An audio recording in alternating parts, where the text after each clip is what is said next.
সবাইকে জয় যিশু। আমাদের মহান প্রেমময় পিতা প্রভু যিশু খ্রিস্টের নামে আমি আপনাদের সবাইকে স্বাগত জানাই। আজকের এই রাত্রিতে আসুন আমরা ঈশ্বরের কাছে নিজেদের জীবনকে সমর্পণ করি এবং সারাটা দিনের যে সমস্ত কাজকর্ম করেছি, যা অপরাধ করেছি, সমস্ত কিছুর জন্য তার কাছে আমরা ক্ষমা চেয়ে নিই এবং আজকে এই রাত্রি তার হাতে রেখে তার বাক্যের মধ্য দিয়ে আজকে রাত্রিতে আমি ঈশ্বরের কাছে উপস্থিত হই। আসুন আমরা ঈশ্বরের কাছে আমাদের নিজেদেরকে সমর্পণ করি এবং তার বাক্যকে আমরা পাঠ করি। আমি আজকে যে বিষয়ের উপরে বাক্য পাঠ করব, যে ঈশ্বরের প্রেম, অর্থাৎ ঈশ্বর আমাদিগকে কিভাবে কতটা প্রেম করেন তা আমরা আজকে তার বাক্যের উপরে দেখব। আমরা সেই সম্বন্ধীয় কতগুলি বাইবেল পদ আমি আজকে পাঠ করব। আমরা প্রথম পাঠ করব রোমীয় তার 5 অধ্যায় 8 পদ। কিন্তু ঈশ্বর আমাদের প্রতি তাহার নিজের প্রেম প্রদর্শন করিতেছেন, কারণ আমরা যখন পাপী ছিলাম তখনও খ্রিস্ট আমাদের নিমিত্ত প্রাণ দিলেন। অর্থাৎ ঈশ্বর আমাদিগকে সেই সময় থেকে প্রেম করেছেন যখন আমরা পাপী ছিলাম, এবং এমনকি তিনি আমাদের জন্য তার প্রাণও দিয়েছেন। যোহন লিখিত সুসমাচার তার 3 অধ্যায় 16 পদ। এটা আমরা সবাই জানি, সবার মুখস্থ। এটা আমরা পাঠ করি।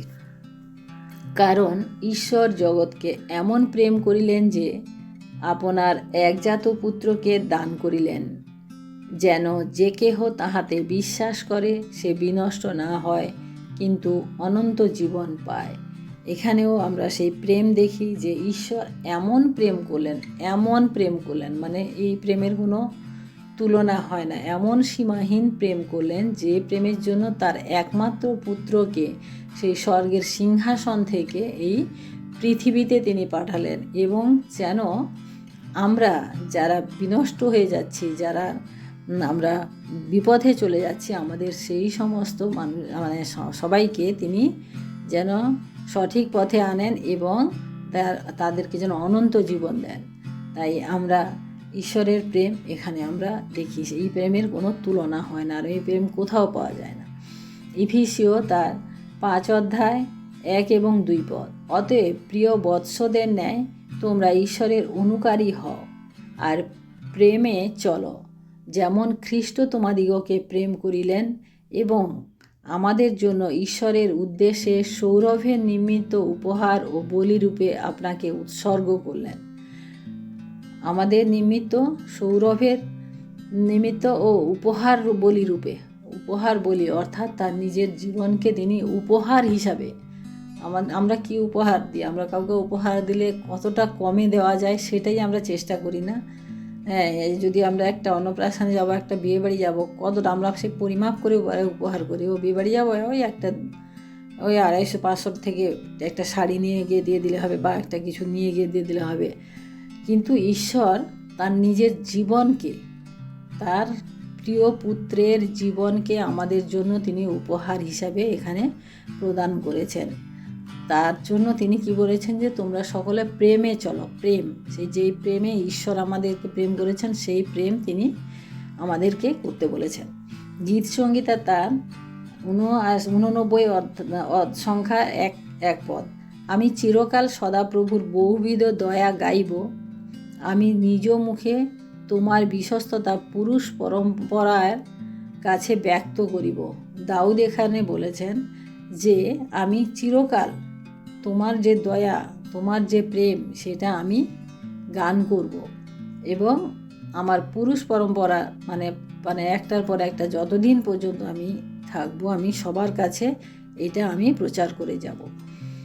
প্রথম যোহন তার 4 অধ্যায় 7 এবং 8 পদ। 7 পদে বলে, প্রিয় বৎসরা, প্রিয়তমেরা, আইসো আমরা পরস্পর প্রেম করি, কারণ প্রেম ঈশ্বরের, এবং যে কেহ প্রেম করে সে ঈশ্বর হইতে জাত এবং ঈশ্বরকে জানে।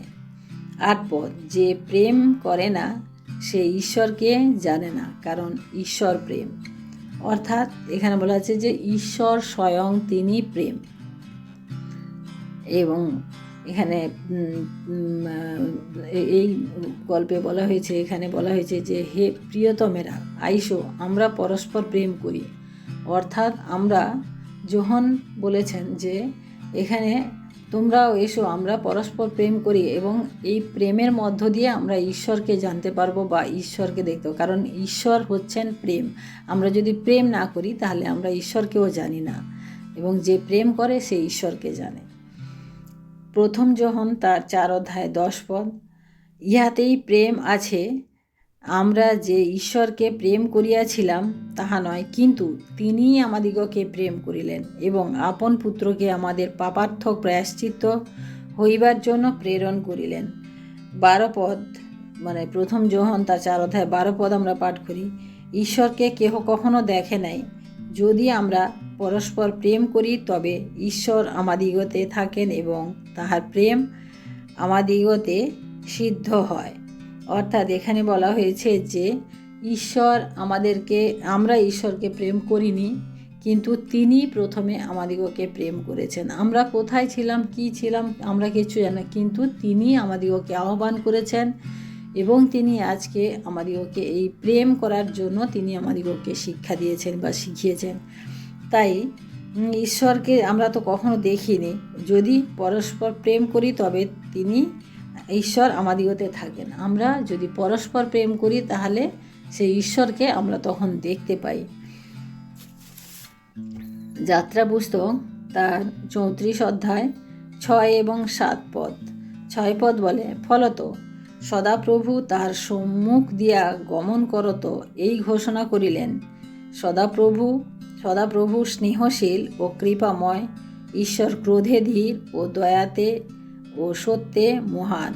ক্রোধে ধীর এবং দয়াতে ও সত্যে মহান বলছেন যে ঈশ্বর সদাপ্রভু স্নেহশীল এবং কৃপাময়, তার ক্রোধ খুব ধীর, তার দয়া এবং সত্য মহান।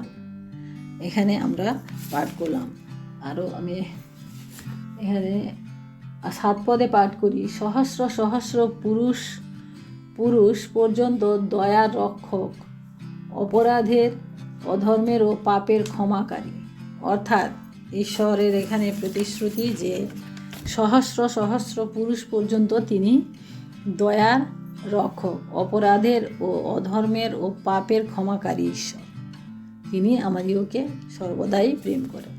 প্রথম যোহন তার 14:16 আর ঈশ্বরের যে প্রেম আমাদিগতে আছে তাহা আমরা জানি ও বিশ্বাস করিয়াছি। ঈশ্বর প্রেম, আর প্রেমে যে থাকে সে ঈশ্বরে থাকে এবং ঈশ্বর তাহাতে থাকেন।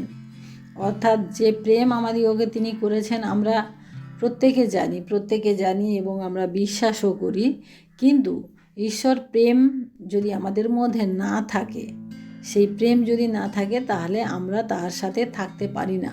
ঈশ্বর ক্রুশে গেছেন আমাদের নিমিত্ত, তার প্রাণ দিয়েছেন, আমরা সব কিছু, ক্রুশের উপর থেকে আমাদিগকে ক্ষমা করেছেন, আমরা সব কিছু জানি, কিন্তু তাহার প্রেম, যে প্রেম তিনি করে গেছেন, সে প্রেম যদি আমাদের মধ্যে না থাকে তাহলে তিনি আমাদিগতে থাকেন না। আমরা বিলাপের পুস্তক বিলাপ থেকে আমরা দেখি তার 3:22 এবং 23 পদে আমরা পাঠ করি, সদাপ্রভুর বিবিধ দয়ার গুণে আমরা নষ্ট হই নাই, কেননা তাহার বিবিধ করুণার শেষ হয় নাই, নতুন নতুন করুণা প্রতি প্রভাতে।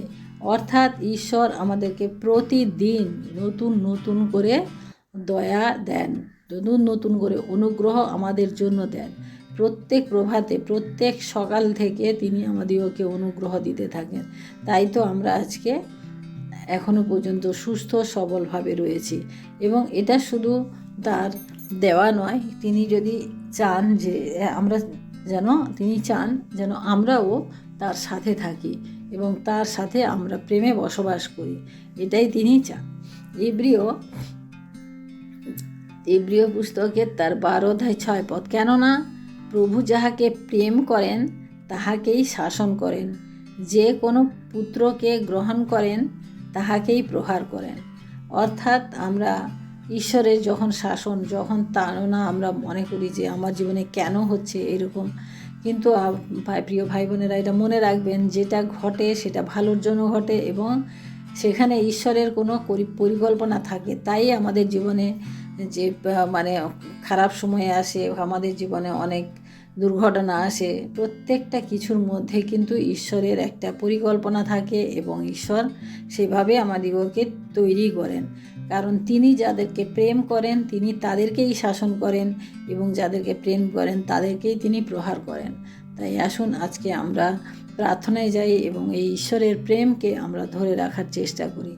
Hallelujah, hallelujah, hallelujah. মহান প্রেমময় পিতা, তোমার মহানামের ধন্যবাদ প্রশংসা করি প্রভু। আজকের এই সুন্দর সময় প্রভু, আজকের এই রাত্রিতে আর একটি বার তোমার চরণে আমি বসার সুযোগ পেয়েছি, তাই তোমায় ধন্যবাদ দিই পিতা। পিতা, তোমার এই সুন্দর বাক্যের মধ্য দিয়ে তোমার প্রেমকে আমরা আজকে জানতে পারলাম প্রভু। এই প্রেমের মধ্য দিয়ে প্রভু তুমি আমাদিগকে ধরে রাখো প্রভু, আমরাও যেন একে অপরকে প্রেম করতে পারি। যে প্রেম তুমি বলেছো সেই প্রেমে যেন আমরা আবদ্ধ থাকতে পারি। তাই তোমায় ধন্যবাদ করি প্রভু। এই রাত্রির ভার তুমি নাও, আমাদের প্রত্যেককে তুমি আশীর্বাদ করো এবং আগামী দিন দেখার জন্য তুমি সুযোগ করে দাও। আমাদের সমস্ত সারাদিনের ভুল ত্রুটি অপরাধ তুমি ক্ষমা করো প্রভু। তোমাকে ধন্যবাদ দিই যে সারাটা দিন তুমি আমাদেরকে সুন্দরভাবে সুস্থভাবে রেখেছ এবং তোমার মহিমা গৌরব প্রশংসা করার জন্য এই সময় দিয়েছ। তোমার অনুগ্রহ দয়া আমাদের প্রত্যেকের সাথে সারা সময় যেন সহবর্তী থাকে। আশীর্বাদ করো। সমস্ত কিছু প্রার্থনা তোমার চরণে নিবেদন করে এই বিনতি প্রার্থনা চাই আমাদের মুক্তিদাতা দানকর্তা প্রভু যীশু খ্রিস্ট তোমারই নামে, আমেন। সবাইকে জয় যীশু। সবাই ভালো থাকবেন, সুস্থ থাকবেন। আজকে রাত্রিটি সবার শুভ হোক। জয় যীশু।